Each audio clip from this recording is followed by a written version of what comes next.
Muy buenas tardes, mis queridas hermanas y amigas.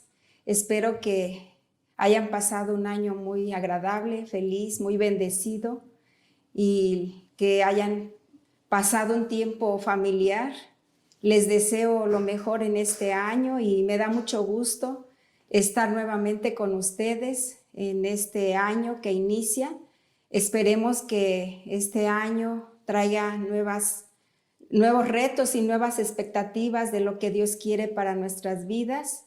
Y hoy vamos a compartir un tema que me parece muy importante y habla de la casa de Dios. Y quiero empezar con esto que leí y dice que la mayoría de la gente en el mundo vive en alguna clase de casa o morada.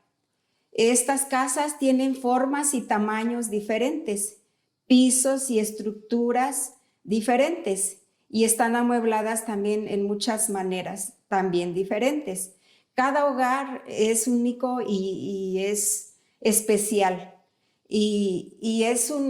Cada hogar es una forma de que Dios formó, que Dios hizo, pero también lo hizo muy especial, único. Y nos hizo también, hizo nuestra casa, la hizo también en forma muy especial, en forma diferente. Dice que cada casa es diferente, pero la hizo en forma especial. ¿Sabes por qué? Porque dice que nos hizo a su imagen y semejanza, aunque las casas son diferentes, pero también dice que nos hizo en una forma especial y nos hizo a su imagen y semejanza. Entonces, cada hogar es único, como te decía, es único, tu familia es única. Una casa no se puede parecer, no puede ser igual a otra. Es diferente, pero lo que más importa es que la esencia del que la hizo, del que la diseñó, esté presente. Eso es lo más importante. Eso es lo más importante. ¿Has pensado alguna vez si Dios tiene una casa? Y si tiene una casa, ¿cómo podemos recordarla o cómo podemos pensar cómo es la casa de Dios? Vamos a leer 1 de Timoteo 3, 14 al 16, que dice, 1 de Timoteo 14 al 16, y dice, aunque espero ir pronto a verte, escribo estas instrucciones para que si me retraso, sepas cómo hay que portarse en la casa de Dios, que es la iglesia del Dios viviente, columna y fundamento de la verdad. No hay duda de que es grande el misterio de nuestra fe. Él se manifestó como hombre, fue vindicado por el Espíritu, visto por los ángeles, proclamado entre las naciones, creído en el mundo, recibido en la gloria. En este pasaje nos preguntamos, ¿qué es la casa de Dios? ¿Qué es la casa de Dios? Y también leyendo Lucas 19:46 dice que, a mí me encanta desde el 45 porque dice que Jesús entró al templo muy molesto y echó fuera a los que estaban vendiendo y estaban ahí comerciando, ¿no? O comercializando. Entonces, me encanta porque entró y con toda la autoridad les dijo, mi casa es casa de oración, pero ustedes la han convertido en cueva de víboras. Y mediante este pasaje vemos que Dios tiene una casa, un lugar de morada. A esa casa se le conoce como la iglesia, el templo de Dios. Es donde habita la presencia de Dios. Es donde se reúnen las personas para leer la palabra de Dios y aprender los principios divinos y también para alabar a Dios. Ese es el lugar, esa es la casa de Dios o templo, iglesia, que también se le llama así, edificio, se le llama así. Es el lugar donde se reúnen las personas para alabar a Dios, para bendecir a Dios, para agradecer a Dios, para aprender principios de Dios, Pablo le está diciendo a Timoteo, aprende estas instrucciones, te estoy dando estas instrucciones para que aprendas a conducirte en la vida, para que aprendas a conducirte en la iglesia, para que aprendas a servir, también para que lleves este mensaje a todos aquellos que necesitan aprender a cómo vivir, a cómo conducirse en donde quiera que nos desarrollemos, sea en el trabajo, en la familia, en la iglesia, en la escuela, donde quiera que nos encontremos, necesitamos las instrucciones de Dios, necesitamos los principios de Dios para poder vivir, para poder encaminarnos a una vida recta, para poder continuar en esta vida sobre todas las cosas, los problemas, pero aprender a vivir rectamente delante de Dios. Y le está diciendo, te dejo estas instrucciones, te dejo esto. ¿Y sabes qué? Le está diciendo, te dejo el conocimiento de Dios, te dejo la palabra de Dios, el instructivo para que tú aprendas a vivir y aprendas a conducirte por el camino recto. Aprende los principios, aprende mi palabra, aprende el conocimiento de Dios. Y mira, mi querida amiga, el conocimiento no es suficiente porque podemos tener mucho conocimiento, pero muchas veces nos falta el entendimiento para poder tener esas actitudes correctas delante de Dios. Nos hace falta entender que la palabra de Dios nos va a conducir a una sabiduría para ser mujeres sabias, entendidas y podernos desarrollar donde quiera que nos movamos con rectitud, con sabiduría, con conocimiento de Dios, pero también con inteligencia, mujeres inteligentes. Y dice que el templo o la iglesia es el lugar donde se reúnen las personas para adorar, para alabar a Dios, para recibir ahí la enseñanza, para ser instruidos en su palabra, para alabar a Dios. Y mira, Dios es omnipresente. Él se manifiesta en todo lugar, pero Él estableció un lugar en donde Él iba a manifestar su gloria. Él estableció un lugar. Él es omnipresente. Dice que Él se manifiesta en todo lugar, pero eligió un lugar donde iba a manifestar su gloria. Y yo no sé si Jesucristo se ha manifestado a tu vida, si Él ha venido a tu vida o se ha manifestado en ti y has podido ver o experimentar su gloria y su poder. Porque cuando Él se manifiesta en nuestras vidas, nosotras ya no podemos ser igual. Tenemos ese poder de Dios y reconocemos esa gloria que Él nos da y podemos ver su gloria, podemos verla muchas veces en nuestras vidas, en nuestro diario caminar, podemos ver cómo Dios se ha movido en nuestras vidas, podemos ver cómo Dios se ha manifestado en nuestras vidas. Entonces, pero ¿quién habita? ¿Quién habita en la casa? ¿Quién habita en esa casa que Dios hizo? Habitan los hijos de Dios. Habita todo aquel que cree, que le ha recibido y que ha reconocido que Él es su Señor y Salvador. Ellos habitan los hijos de Dios. Pero también la casa de Dios no es nada más para los que creen, nada más para los hijos. Dice que es para judíos, para todos para toda la gente. No se cierra a decir tú no entras o tú sí o tú no, ni selecciona. Para todos aquellos que reconocen que necesitan de Dios. Para ellos es esta casa. Pero también sabes que la casa es para que la habites tú, tu familia. Para eso es la casa, para que la habiten la familia. Es un hogar donde la familia, donde van a estar reunidos, no solo en la iglesia física, pero sí también en la iglesia, en tu casa. Tu casa, ahí es. Cuando hablamos de casa, no estamos hablando de una estructura física, sino las personas que componen este hogar, tu familia, como te decía, tus hijos, tu esposo, pero también la familia de Dios, la familia en la fe. Ellos son los que habitan la casa, la familia de la fe. Y esta casa tiene una estructura.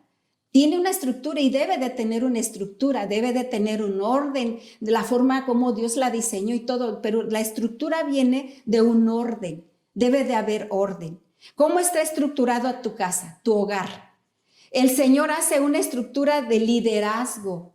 De esta manera nos da un orden, de esta manera nos da un orden. Cuando da la estructura desde el liderazgo, ¿desde dónde va a ser? Desde los sacerdotes, desde el diáconos, desde servidores, líderes, desde arriba, pero en tu casa también debe de haber ese orden. ¿Quién debe estar? Pues el sacerdote, el padre, la mamá, los hijos.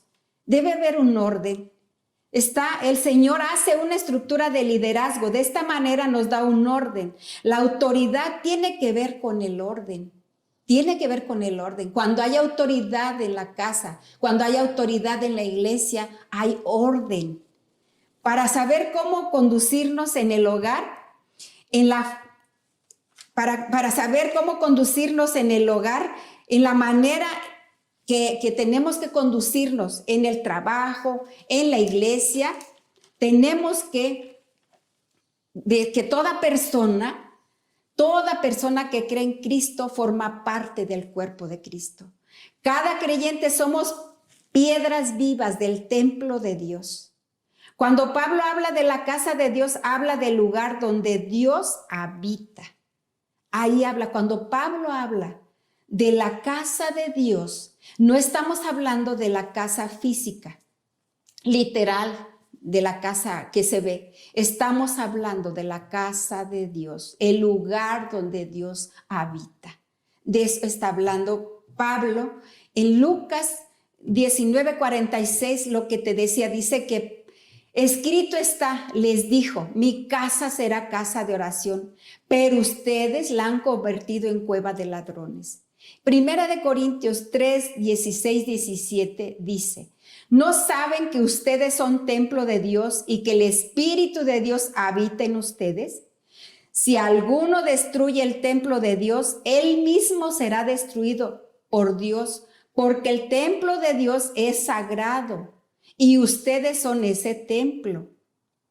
Entonces, mira lo que está diciendo, dice, mi casa será llamada casa de oración, pero ustedes la han convertido en cueva de ladrones.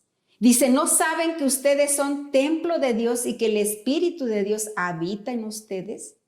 Si alguno destruye el templo de Dios, él mismo será destruido por Dios, porque el templo de Dios es sagrado y ustedes son ese templo. Y me impacta mucho cuando Jesús entra al templo y saca a todos y les dice, y voltea las mesas y les dice, ustedes han convertido mi casa en cueva de ladrones. Y yo creo que Jesús, molesto porque pues la fe no se vende, la salvación no se vende, ya Cristo ya pagó por ello. Y molesto él porque la gente, los fariseos o todos los que estaban ahí en el templo vendiendo y ocupados quizás en otras cosas que no tengan tanta importancia. Y el Señor enojado y les echa fuera y casi diciendo, todo lo he hecho yo. ¿Por qué están haciendo? ¿Por qué contaminan el templo? ¿Por qué están haciendo estas cosas que me molestan? ¿No soy yo más importante que esto? Les está diciendo casi eso, porque mira lo que dice. Vamos a leer Hebreos 3, del 3 al 4. Pero Dios le dio a Jesús más honra que a Moisés. Es como cuando se construye una casa. El que la construye es más importante que la casa misma. Toda casa ha sido construida por alguien, pero Dios es quien ha hecho todo lo que existe. Una casa ha sido construida por el hombre, quizás por el hombre, pero todo lo que existe, la esencia de Dios mismo tiene que estar inmersa en la casa. Y dice, pero Dios dio a Jesús más honra que a Moisés.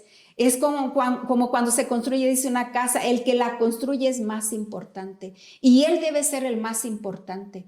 Jesús debe ser el más importante en nuestras vidas. Si Jesucristo no es el fundamento de nuestra casa, de nada sirven todos los muebles que tengamos, de nada sirve todos los lujos que tenga nuestra casa, de nada servirá. de nada va a servir. Hablando físicamente de una casa, pero en nuestra vida, el templo de nuestra vida, si Jesucristo no es el fundamento de nuestra vida, de nada va a servir. Todo lo que hagamos, de nada va a servir. Jesús entra con autoridad al templo y le molesta tanto que casi les dice, yo soy el más importante, yo soy el más importante. Entonces debemos de considerar de que Jesús es el más importante en toda nuestra vida. Dice, ¿cómo destruimos el templo? Porque entró y dice que estaban, pero ustedes han destruido el templo, lo han convertido, dice, en cueva de ladrones. Lo han convertido en cueva de bandidos, en otra versión. Pero ¿cómo destruimos el templo? ¿Cómo lo contaminamos? ¿O cómo convertimos ese templo en un mercado, no sé cómo llamarle, donde estén vendiendo, donde se estén jugando ahí varios intereses tal vez, o esté de por medio el dinero más que nada? ¿Cómo destruimos el templo? Con la actitud del corazón que no agrada a Dios. El pecado, cuando entra a nuestra vida, es lo más feo que puede pasarnos, que es el que nos lleva a la muerte, pues. Cuando nuestra actitud como mujer es egoísta, orgullosa, envidiosa, cuando quiero hacer las cosas a mi manera y no a la manera de Dios, o cuando dices, yo puedo sola, no necesito que nadie me enseñe o que nadie me diga cómo hacer las cosas. Cuando es así, nosotros estamos convirtiendo nuestra vida en desagrado a Dios. No le agrada a Dios eso. Estamos destruyendo el templo cuando desobedecemos, cuando mentimos, cuando no nos sometemos. Estamos destruyendo el templo de Dios. En nuestro hogar, cuando gritamos, cuando nos ponemos así con ira, cuando gritamos, cuando contestamos mal, estamos destruyendo el templo de Dios. Cuando no somos responsables, si Dios nos ha dado una responsabilidad como madre, tengo que asumir mi responsabilidad de madre cuidando de mis hijos, obedeciendo y honrando a mi esposo, cuidando lo que Él ha puesto en mis manos. Cuando nosotros descuidamos esa herencia que Dios nos ha dado, cuando nosotros descuidamos ese tesoro que tenemos en la familia, en el hogar, estamos destruyendo el templo de Dios. Estamos destruyendo el templo de Dios cuando no vamos a la palabra, cuando no recurrimos a ella y tomamos otras actitudes que no le agradan a Dios. ¿Y en qué hemos convertido el templo? Lo hemos convertido en ese templo sagrado, en un lugar sagrado, en un lugar donde sea un refugio, sea una protección, porque la casa es una protección, la casa es un refugio. Entonces, ¿en qué hemos convertido el templo? ¿En qué hemos convertido nuestra vida? ¿La hemos convertido en bendición para otros? ¿La hemos convertido en un corazón piadoso para otros? ¿La hemos convertido en dadores? ¿Somos dadoras? ¿La hemos convertido en esas mujeres sabias que edifiquen su casa? Que son mujeres entendidas, con conocimiento claro de lo que es la verdad. ¿Caminamos en pureza? ¿En qué hemos convertido el templo? ¿En ese lugar sagrado? ¿O quizás lo hemos convertido en cueva de ladrones o de bandidos? Y si es así, en cueva de ladrones, ¿el ladrón a qué vino? A robar, matar y destruir. Entonces, quizás le hemos dado un chance, quizás hemos abierto una rendijita por ahí y que se ha metido a tratar de destruir nuestras vidas con el pecado, con la tentación. Quizás hemos permitido que entre el ladrón y nos robe la paz, la tranquilidad, nos robe la fe y el amor. Muchas veces nos roba todo eso y por eso hay familias que están destruidas. Para eso hay familias que están angustiadas. Hay familias que están tristes porque el enemigo les ha robado la alegría. Hay personas que están desanimadas, que están deprimidas porque el enemigo ha entrado y les ha robado la paz, la tranquilidad.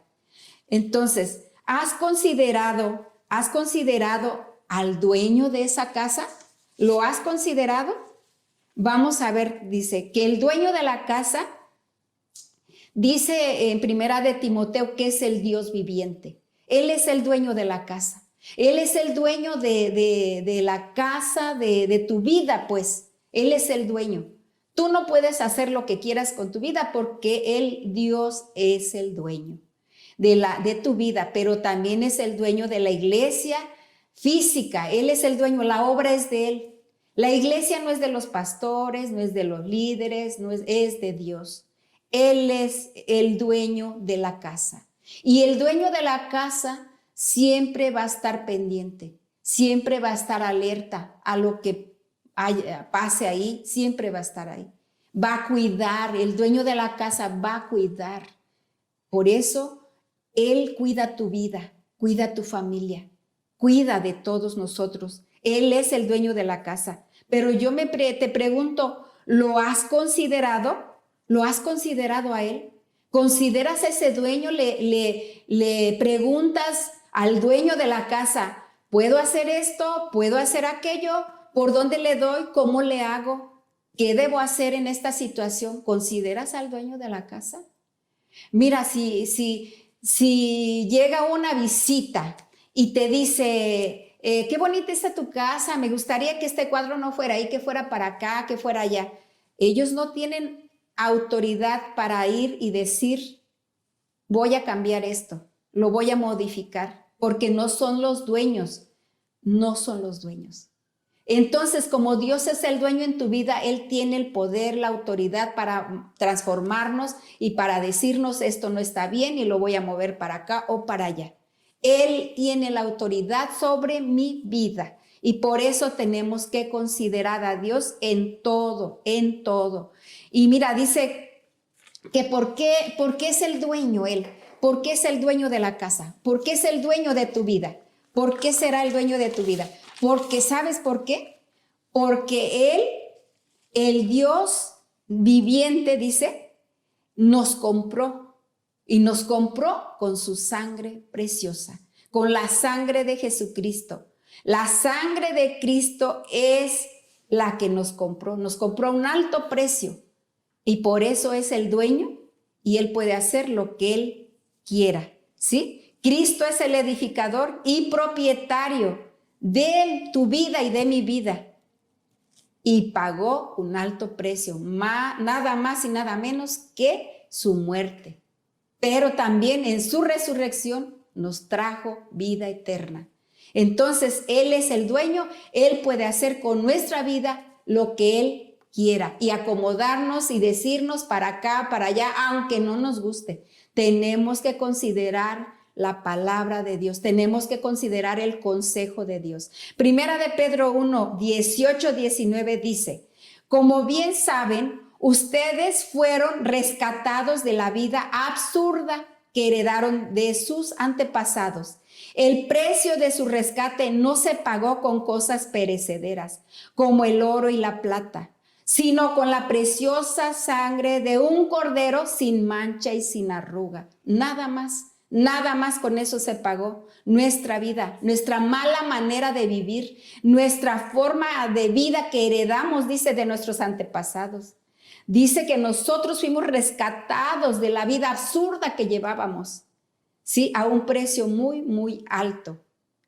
Y dice que no fue con cosas perecederas, fue con la sangre de Cristo Jesús. Así que debemos de vivir de acuerdo a los principios divinos que se encuentran en la palabra de Dios. No hay otra forma más que vivir de acuerdo a los principios divinos que se encuentran en la palabra de Dios. Nosotros no tenemos la autoridad de modificar o de remodelar el diseño que Dios ya hizo. Lo que Dios ha hecho es puro, auténtico, es verdadero, es perfecto. Vivir contenta aceptándome como soy. Que tengo diferentes, algunos errores o algunas cosas que quizás yo las vea como defectos, pues quiero decirte que para Dios tú eres santa. Él nos ha santificado y tengo que aceptarme como soy, tengo que vivir contenta, tengo que trabajar y dejar que Dios trabaje en mi vida para que se vayan modificando. Él tiene autoridad para modificar en mí las áreas que no le agradan, las áreas que tengo que cambiar y dejarme conducir por Él. ¿Con qué finalidad y propósito? Para saber cómo conducirme en la vida, cómo portarme en la vida y caminar, pues, y saber cómo voy a conducirme.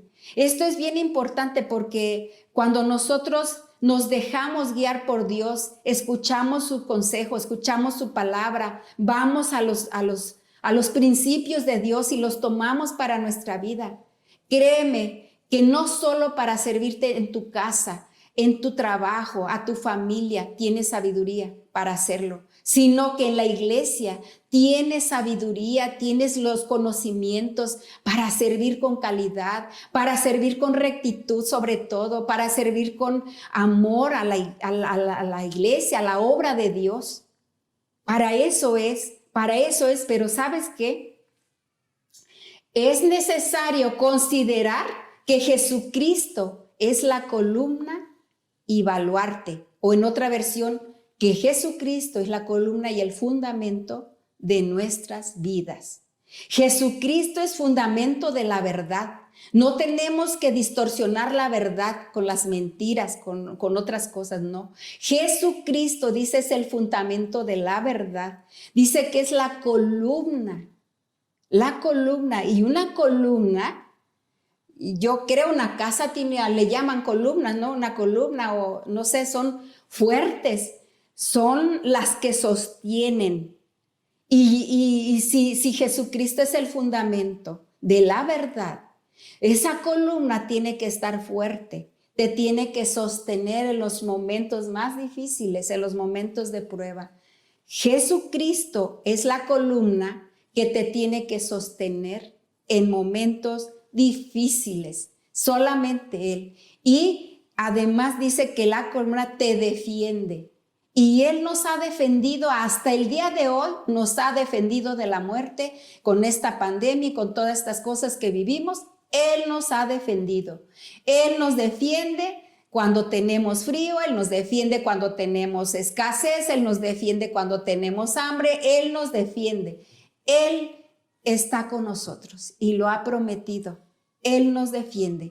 Él nos defiende, la casa nos protege porque la casa es para proteger.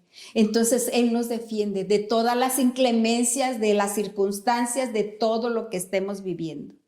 Es necesario conservar la integridad, la fidelidad y la lealtad de la verdad. Es necesario. Donde Dios nos plante, donde Dios nos ponga, es necesario conservar ese corazón íntegro, ese corazón fiel y ese corazón leal. Y sabes, eso es defender la verdad. La verdad es Jesucristo. Y si Jesucristo es mi baluarte, es mi fundamento, yo tengo que mostrar ese corazón íntegro, ese corazón leal y fiel. Y donde Dios me plantó, ahí tengo que dar fruto. Ahí tengo que emerger como hija de Dios. Tengo que ser fiel y leal, no solo en la iglesia, sino en mi familia, que mi familia viva en armonía, en unidad, pero también que viva en la palabra, en la verdad, que se conduzca de acuerdo a la palabra, de acuerdo a la luz de la palabra, que siempre seamos transparentes, que siempre vivamos en armonía y en la unidad. Tenemos que mostrar esa lealtad, esa fidelidad en el trabajo y tenemos que defender la palabra de Dios. ¿Cómo lo vamos a hacer? ¿Cómo vamos a hacer eso? ¿Cómo lo logro? ¿Cómo voy a hacer para que yo pueda ser esa mujer que sepa conducirme con la verdad, con rectitud, con corazón íntegro, con pureza. ¿Cómo lo voy a hacer? Lo voy a hacer, dice, primeramente, conocer la sana doctrina. Conocimiento de la verdad, pero no solo conocimiento de la verdad, sino también entendimiento. Una mujer entendida, tengo que ser una mujer entendida. Mira, dice que en Primera de Timoteo 3, 4 y 5, 3, 4 y 5 dice que debemos conocer la sana doctrina, y les dice a los diáconos, les habla, deben gobernar bien su casa y hacer que sus hijos le obedezcan con el debido respeto, porque el que no sabe gobernar su propia familia, ¿cómo podrá cuidar de la iglesia de Dios? Les está diciendo que gobiernen bien su casa, que tengan en sujeción a sus hijos. A las mujeres les está diciendo a sus esposas, a las mujeres, honra a tu esposo, honra a tu esposo. Y a las mujeres que no están casadas, honra a tus padres. Pero tenemos que conocer la sana doctrina. Tenemos que conocer la palabra. Tenemos que saber qué es lo que Dios dice, las instrucciones que Dios nos da para poder continuar, para poder caminar en la vida con esa rectitud, con esa lealtad a Dios, con esa fidelidad a Dios, pero también con corazón puro, porque nuestro cuerpo es la casa, es el templo del Espíritu Santo. Tenemos que mantenernos en integridad, en santidad, sobre todo. Otra cosa dice que debemos hacer es discernir la verdad. Tenemos que saber discernir qué es lo bueno, qué es lo malo, qué debo hacer, cómo debo hacerlo. Y preguntarle, Señor, lo que he aprendido, dime cómo lo voy a poner en práctica. Te voy a entregar buenas cuentas, dime cómo lo voy a hacer. Tenemos que discernir la verdad. Tenemos que saber qué debo hacer, cómo debo hacerlo. Saber discernir lo bueno, lo malo. ¿Qué voy a hacer? Otro dice, corregir lo que se tenga que corregir. En nuestra vida, si hay cosas que le desagradan a Dios, tengo que corregirlas. Tengo que corregir, que si yo grito, ya no voy a gritar. Si yo no considero a Dios en mis actividades, en mi vida, ahora lo voy a hacer. Voy a considerar a Dios. Voy a corregir mis malos hábitos, voy a corregir. Mira, si tu cuerpo es templo del Espíritu Santo, vas a corregir tu alimentación, vas a incrementar al deporte, vas a hacer otras cosas, vas a leer la palabra, te vas a ejercitar en la palabra, te vas a ejercitar en hacer ejercicio, en comer saludable. Tu cuerpo es templo del Espíritu, tienes que corregir. Igual hábitos de tu casa, quizás el desorden en tu vida, pero también el desorden físicamente. A lo mejor vas a corregir muchas cosas, pero vas a empezar a hacerlo considerando la sabiduría de Dios, la sabiduría de Dios. Por eso, si tienes que corregir, si tienes que cambiar hábitos, es necesario que lo hagas. Y también que vivamos en santidad, que vivamos en pureza. Eso es lo más importante, porque yo creo que cuando Jesús entró al templo, entró para purificación del templo. Muchas veces necesitamos purificar nuestra vida, nuestra alma, y cuando eso duele mucho, pero es necesario que lo hagamos. Dice Efesios 4, 23, 24, dice, ser renovados en la actitud de su mente y ponerse el ropaje de la nueva naturaleza, creada a imagen de Dios en verdadera justicia y santidad. Eso es lo que tenemos que hacer, y este versículo encierra todo, ser renovadas en la mente y ponerse el ropaje de la nueva naturaleza. Ya lo pasado, ahora todo es nuevo en Jesús. Criadas, dice, a imagen de Dios en verdadera justicia y santidad. Ya hemos sido justificadas, ya hemos sido perdonadas, ya debemos de vivir en esa santidad de Dios.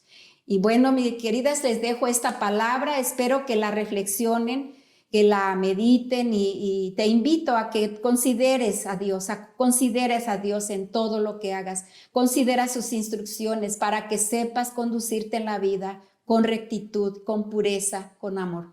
Vamos a orar. Te voy a pedir que me acompañes. Vamos a orar y vamos a orar. Padre, te doy tantas gracias por esta tarde, por este día que nos has permitido, Señor, conocer de tu palabra, ser mujeres con conocimiento tuyo, pero también con entendimiento, con inteligencia, con sabiduría, Padre. Ser renovadas en la actitud de nuestra mente, Padre, que ya no pensemos lo mismo, que ya no hagamos lo mismo. Ayúdanos a pensar diferente, a ser diferentes y ponernos, Padre, ese ropaje de la nueva naturaleza.